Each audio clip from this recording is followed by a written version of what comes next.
Hey everyone, this is Gio, And I'm Josie. and this is the 7th episode of Games I Speak. Lucky number 7. Lucky number 7. I haven't seen that film.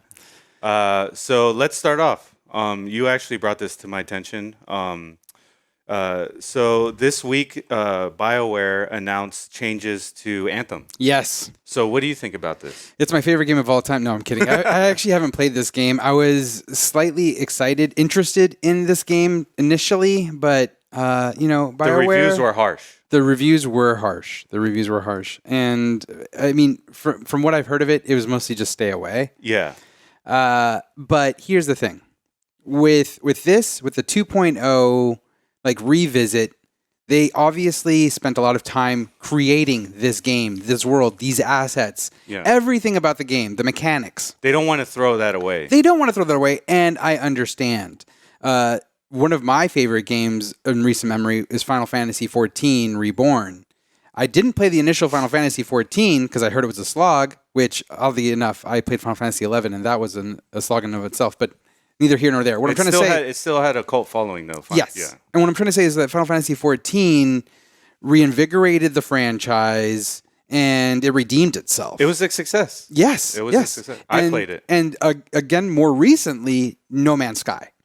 Yes. No Man's Sky, I can't say that I've played it. I haven't played it. But word around the bend is that they've redeemed themselves in some regard. And that it is a better game than it was initially. Yeah. So I'm trying to give this the benefit of the doubt. I hope that Anthem is able to pick up the pieces and reconstruct themselves, to say the least. Yes. And hopefully have a product worth buying and playing. And, not like it is now, not in what state it is now. Because honestly, I love BioWare from how they were originally. You know, I love KOTOR. Yes. Jade Empire, Mass Effect. Yeah, they started off very strong. Yeah. And the cool thing about that company was it was founded by 2 doctors. Yes. Which is crazy. Like, these guys loved gaming so much. But I don't know, I feel like they probably...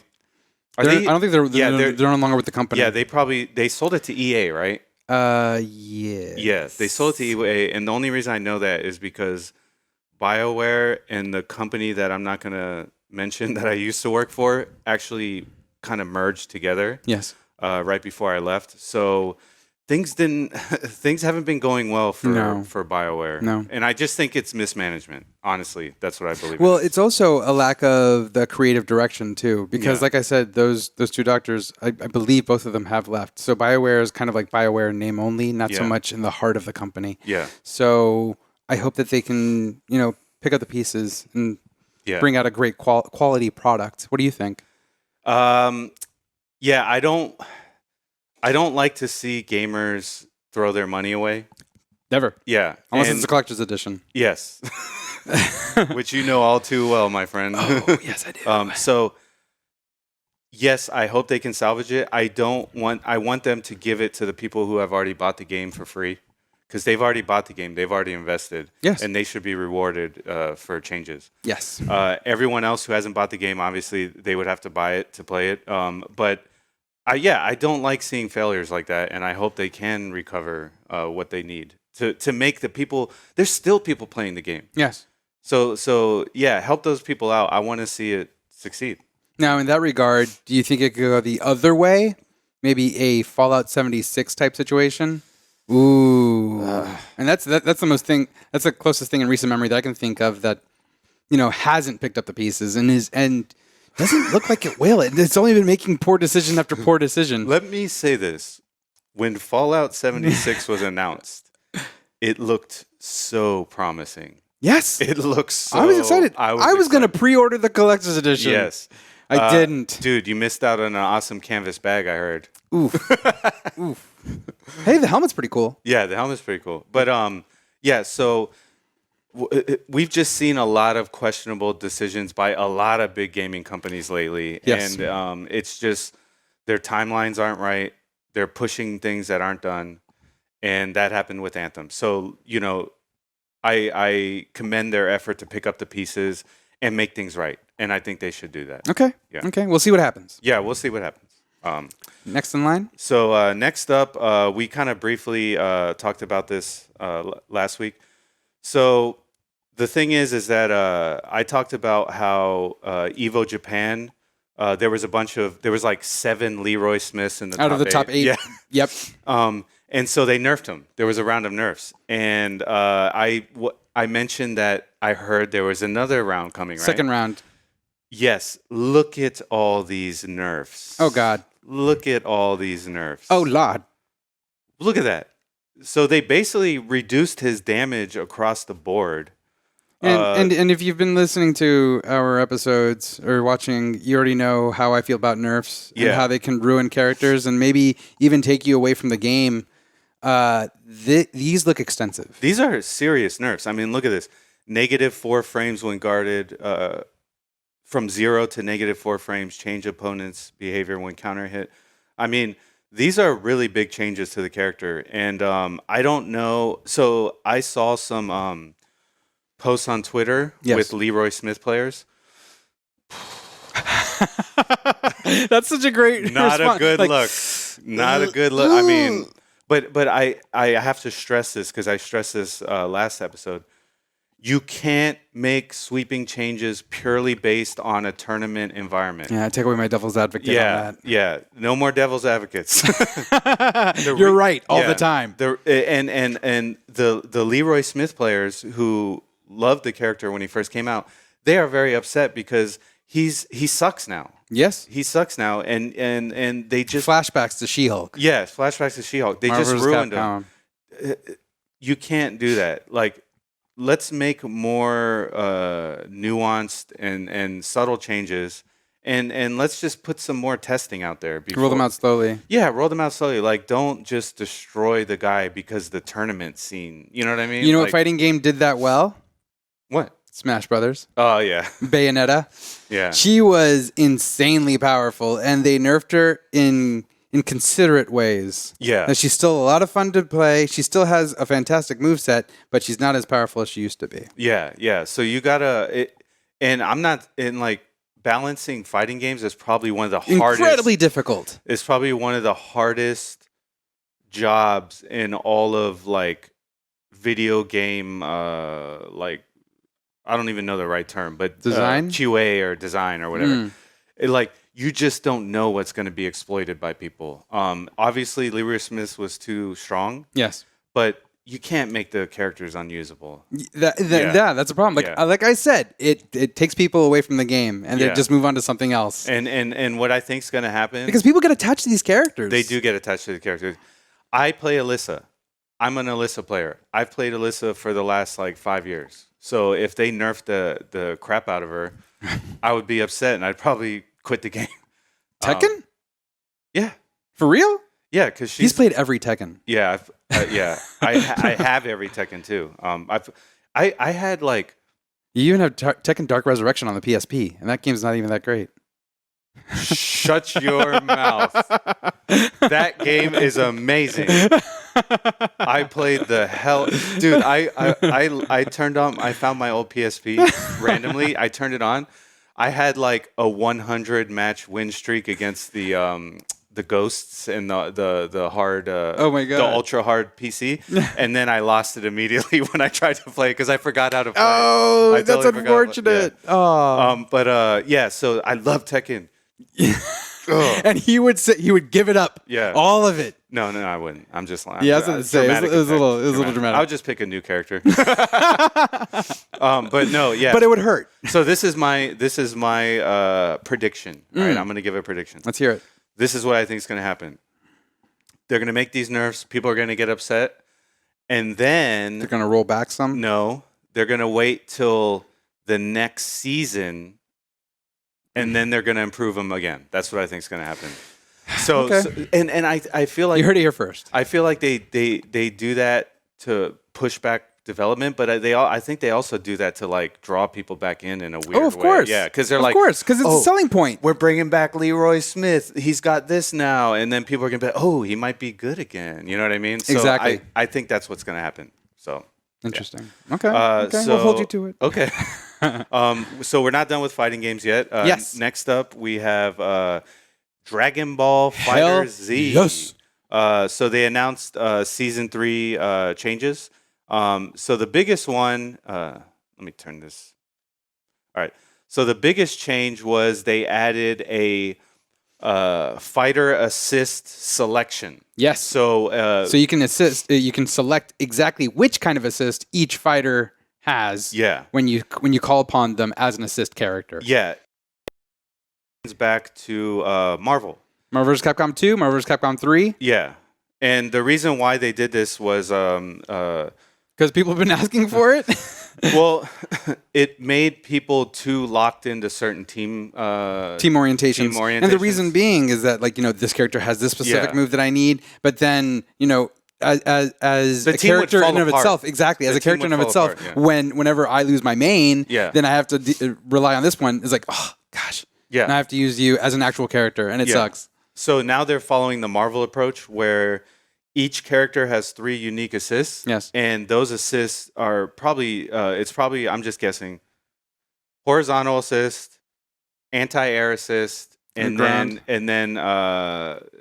some kind of ground attack or something like that. So, but yeah, this is going to change the whole game. Yes, this is it's a drastic. This is a massive change. But a lot of people might just look at this and be like, "Oh, this is just a little." No, let me tell you. No, it's going to make battles more dynamic now. All the teams are going to change now.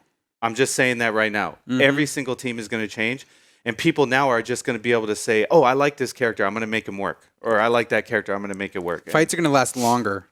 and it's just, all you're going to see is what's the top Japanese player?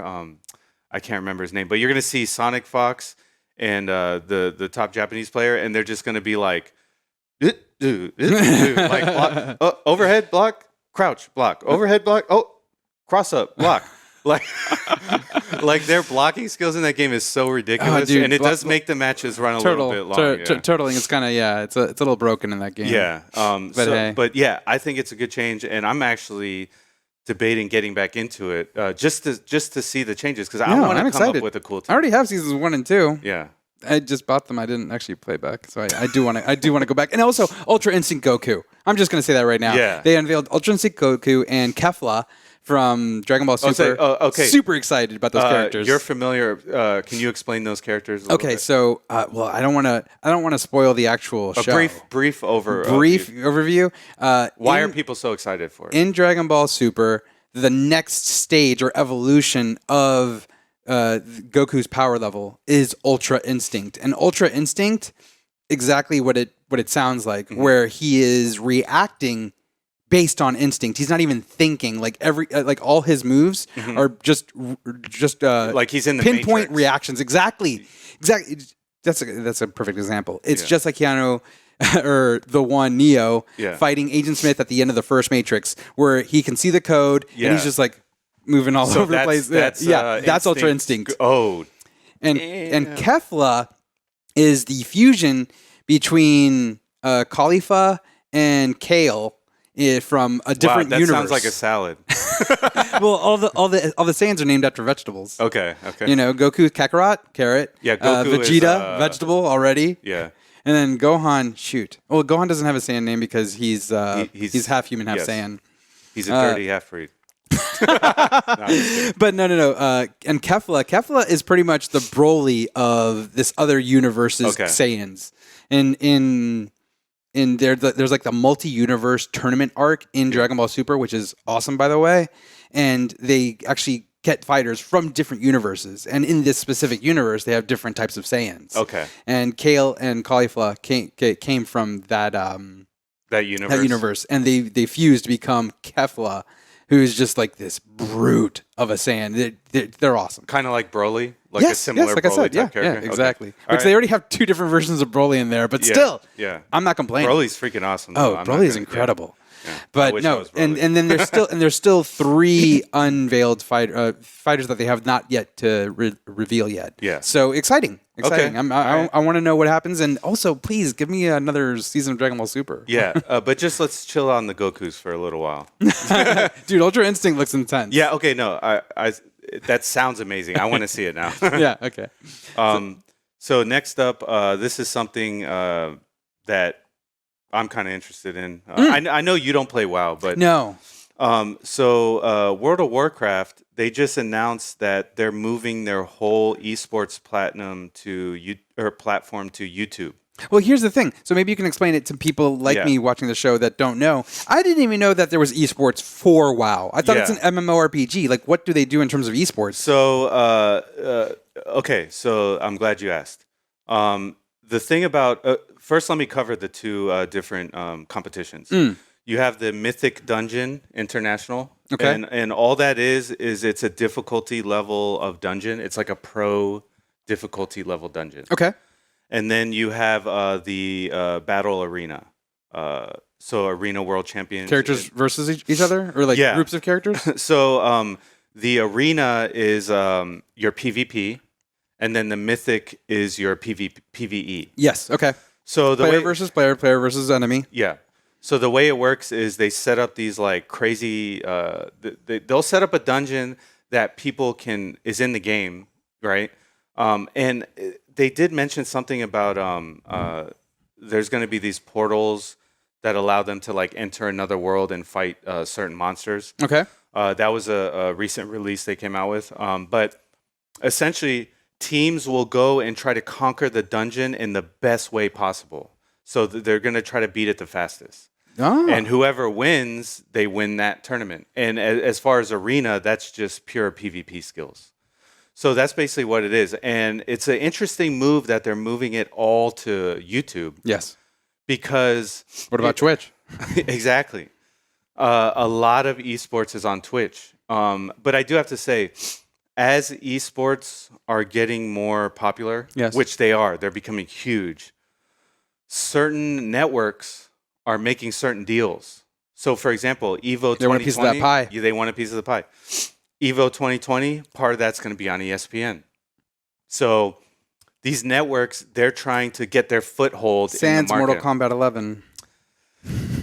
Let's not bring up that sore spot. Pardon.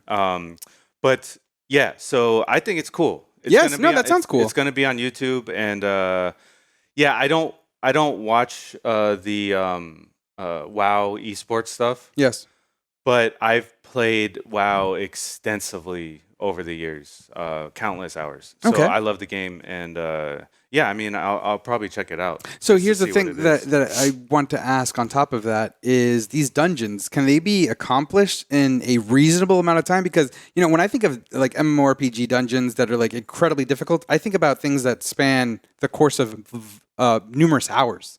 Oh, yeah, they're long. But these people are so pro level that they make them look...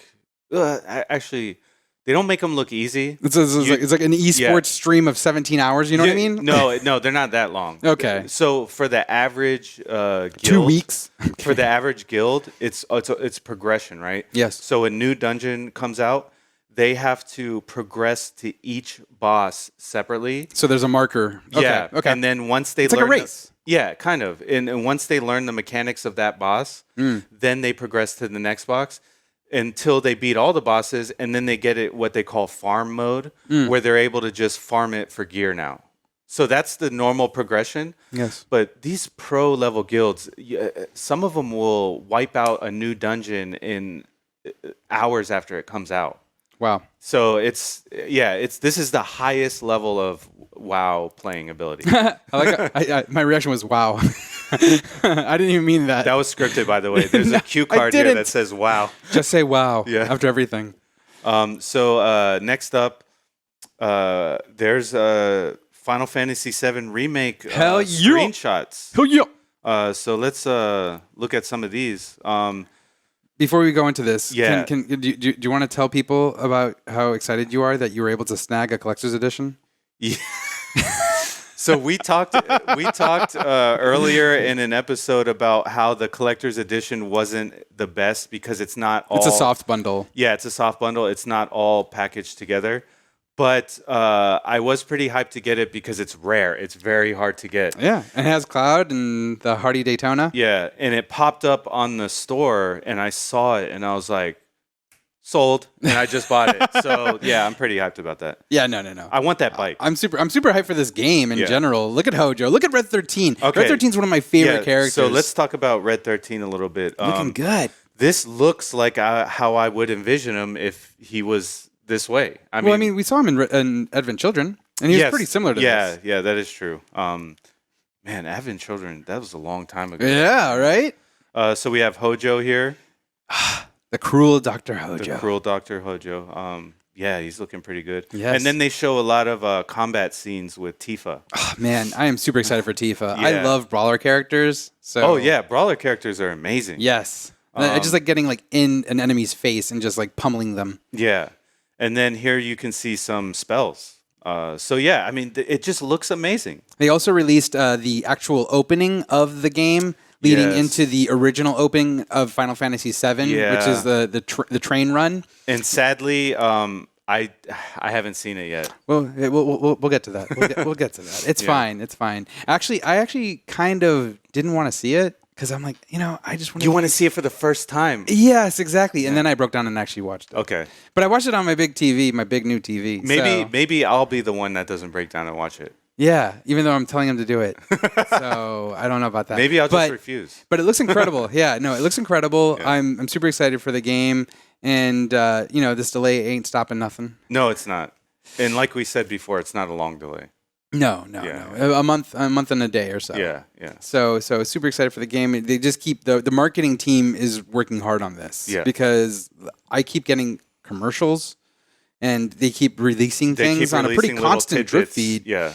So has your excitement for the game increased at all due to this, or what do you think? Is it staying kind of steady? Well, going from the initial reaction of almost crying to where I am now, I will say it has dropped a little bit. Oh. Only because I was just so You're hyping yourself out too much? Yeah. I'm trying to keep it cool. I'm trying to be like From Software a little bit, just kind of like lower those expectations. Yeah, lower. Not lower. No, my expectations are not going to be lowered on this game. The only reason I say that, and maybe this might help the viewers, is to lower expectations because this is still it's not the full game. Only part one. Yeah, it's only part one, and it's only Midgar. Yeah. So, I mean, if you recall, Midgar wasn't huge in the original game. No, but they are adding a lot of content and side quests and stuff like that. But at the end of the day, this is only part one of a multi-part game. Now, here's an interesting take. Do you feel that a lot of people say that initially when this was announced, a lot of people said that the 3-part breakup was due to greed. They were trying to make money. But then as time went on, we realized that this was a massive undertaking. Yes. Do you think that this might be some kind of feedback loop where they don't want to ruin this game? This is a sacred cow for Square Enix. Yes. So that by breaking it up, they can ensure that if there are some things wrong with the first one, that they can completely fix them and resolve them with the next 2 iterations of the game. You know what I mean? Kind of a safety net. First of all, I have to cut you off there at the beginning in that we are not guaranteed that this is cut in 3 parts. Okay. That's one thing to get out of the way. Okay. The second thing is that kind of alludes to a type of game development that I do not back, which is the Fallout 76 type of game development where put it out there, we'll fix it in post. Yeah, theirs was egregious though. Yes. No. Yeah. I agreed. But it's that thinking though. It's that thinking where it's like, let's just take out a piece of it, and if things are bad, we'll fix it later. And that kind of happened with Final Fantasy 15, which was a major disappointment in my eyes. Like, when you look at the screenshots from the original release of Final Fantasy 15 to the upgraded one, it's like, what is this? This is a completely different game. So, and even in terms of story, it's a completely different game. Yeah. So, no, I agree with you. But what I'm saying is that this is a trend that tech companies have taken on, i.e. Tesla. They do on-air updates and they run simulations, and then they take that feedback data and then they'll make the real changes. So what I'm saying is, like, this, you're right. This is a trend I don't support with game development, but I'm trying to understand their motives for doing it this way. And I don't want to be cynical and just be like, it's pure greed. You know what I mean? I'm trying to look for like a So- technical solution to why. So just my general understanding of Square Enix Yeah. and maybe taking some information from how they have handled their franchises before this, I think not so much greed, but money and time. Yeah. These things cost a lot of money to do. They do. Production takes a long period of time. Yes, Final Fantasy 15, the idea of it took about 10 years. But the development of it took about 2 years initially and then 3 years at the end, at Yeah. the tail end. And one of the reasons Kingdom Hearts 3 is a perfect example. They didn't want to make Kingdom Hearts 3 because of all the money involved and how much time it would take to create it. And then they have to balance that out against the audience that's going to Yeah. buy that game. These games, as awesome as they are, they don't move like Call of Duty. No. They're don't. fantastic games, and we Yeah. love them, and there's a huge audience for them, but they don't sell that way. They're not these arcadey, Yeah. quick paced games you could just jump in and out with everybody's hectic lifestyle. The So way it is. they'll be successful to a degree, but not the kind of success that they need, that they put so much effort, time, marketing behind these products. Yeah. So that's one, I think, very nice example, and it's not cynical. Yeah. No, I agree with that. I agree with that. And I think that's probably the most relevant example because of how they have been with these two previous large properties. I agree with you. Now, in terms of splitting the game up, though, I do think that it is a whole time and money thing, but at the same time, I don't think that they needed to do it. Yeah. And we can go ahead and take examples from any other kind of huge, like long, involved RPGs. Yeah. There's plenty of them out there that have expansive worlds and can tell a story. Ni no Kuni. Ni no Kuni, Dragon Quest XI, Yeah. These are 100 Xenoblade plus hour Chronicles. Yeah. These are All three of them. 100 plus hour games. Actually, Xenoblade Chronicles and Xenoblade Chronicles 2 and Xenoblade Chronicles X. Pardon. Yeah. Those are gigantic worlds. Gigantic. And Xenoblade Chronicles X was on the Wii U. And you can go you can go from one place to the other without loading. Yeah. And the worlds were very, very expansive. And there was plenty of missions. There's a lot of dialogue. So yeah, it's possible to make the game in one go. Yeah. I don't think technical limitations is an issue. I think it's probably time and money. Yeah. Which is an unfortunate thing to say. But this part one will prove. We'll see how it sells. Yes. And that'll prove whether, how many more parts we're going to be getting. I think that's the case right there. Dude, that's something that people aren't talking about. Yeah. How this sells will determine how many more parts this is going to be cut into.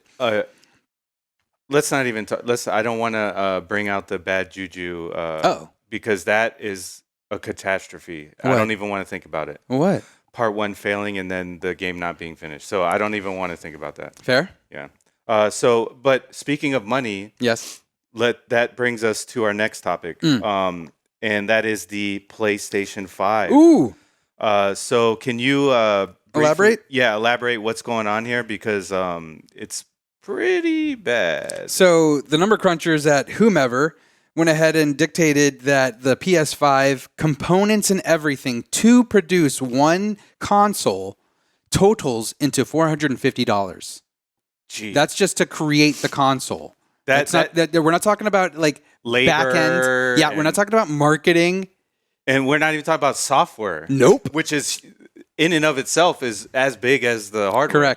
Correct. And we still don't know like a lot of we don't even know if this is going to be backwards compatible like completely. Yeah. So here we go. The PS4, for example, sold for $399 but cost $450 to build. So it's wait. I just want to read the first part right there. Selling a new console at a loss would be nothing new for Sony. Yeah. Previous PlayStations featured a price tag that was smaller than the hardware cost to manufacture. The PS4, for example, sold for $399 but cost $450 to build. Yeah. So that's a direct like comparison right there. Yeah, it seems like a problem that they know about. And the PS2 and the PS3 were sold at a loss as well. Yeah, exactly. The only company that hasn't sold their consoles at a loss, Nintendo. Nokia N-Gage. I'm kidding. Nintendo. It was Nintendo, right? Yeah, no, it was Nintendo. Well, Nintendo is so frugal with their business that they're unwilling to sell their stuff at a loss. Frugal sounds so negative. I'm going to say thrifty. Economic. Yeah. but That's being generous. That is incredibly generous. But here's the thing. They have so much money in their coffers. Anyways, Sony, so this has been unveiled, but we don't actually have an MSRP price point yet. And the reason being is that a direct competitor, the Xbox, Microsoft's Xbox Series X, hasn't unveiled their price either. But what did they say that was very ridiculous? They said we're not even competing with Nintendo and Sony. An editorial that came out, I'd say a week or so ago, I forget the name of the guy, but someone with an Xbox was saying that they are not competing directly with Sony or Nintendo. That they're competing with, directly with Amazon and Google. Yeah. That streaming is the future and that they are looking ahead rather than at the current landscape. Yes. And I think that is fair to a degree, and they've done it before with Xbox Live.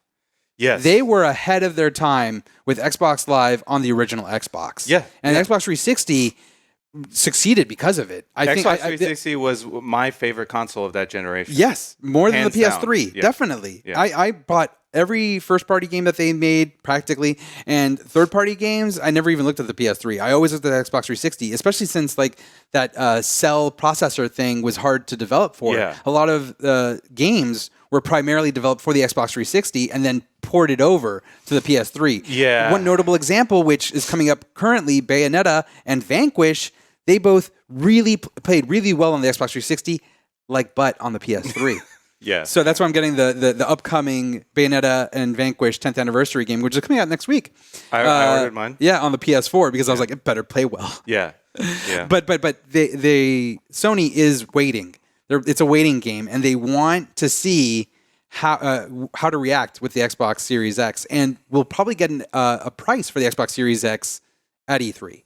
Because they're going to be at E3. Fair. And then after that, Sony can go ahead and be like, we're going to have an event now where we unveil. Yeah. And that's what happened with the Sega Saturn. You know? Really? Sony, when the PlayStation came out, Sega Saturn was like, what was it, $399 or $499? I forget. Pardon. And then Sony came out and was like, $299 or $199. Boom. Yeah. And they dropped the mic with that move. Yeah. And they undercut Saturn by $100 or so. And the rest is history. We saw how the Saturn performed. We saw the PlayStation performed. Yeah, but the Saturn was notoriously difficult to develop for, and so much so that you don't see any kind of emulation for Saturn. There is a company called Polymega who claims wants to that they have a working software emulation. And they're making a box that's coming out. I might get it. I might do a review on it. I'd like to see it. If it works, I mean, that would be crazy. But that'd be fantastic. The skeptical hippo eyes on that one are massive. So, but yeah, I mean, just to kind of tie things off,